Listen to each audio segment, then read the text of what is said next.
years ago, I was interviewing an individual who had gone to a female government boarding school in Ethiopia.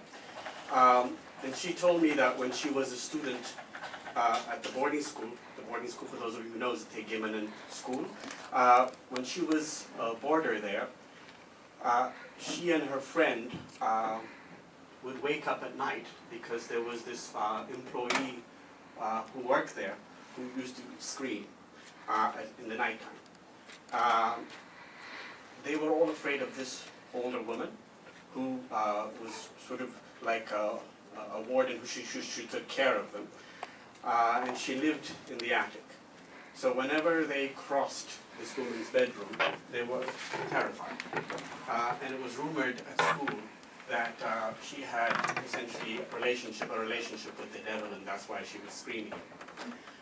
One day, I was told, she walked across, the person who told me the story, she and her friend walked across this woman's bedroom. The door was open, and it was almost like a fairy tale because of the fear. There was also the attraction. And the old woman called them, she wasn't old, but the elder woman called them in. They were afraid, but they nevertheless went in there. And they started having, they were invited coffee. They felt like grown-ups, and they started sipping their coffee. They looked around in the bedroom and saw a photograph of this woman with, flanked by two young men. And then, of course, they asked who these two people were, because they didn't know that she had any family or any relatives. And the older woman told these two young women that those were her two sons, and that they were killed on February 19th, 1937, and every night.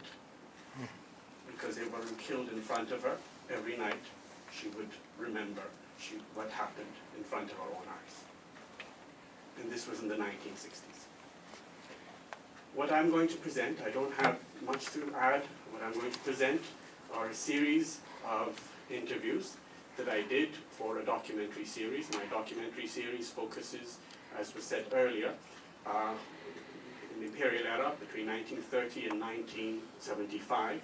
But what I've done is I've selected some clips that focus on the invasion, occupation of Ethiopia by Italy. The history itself of that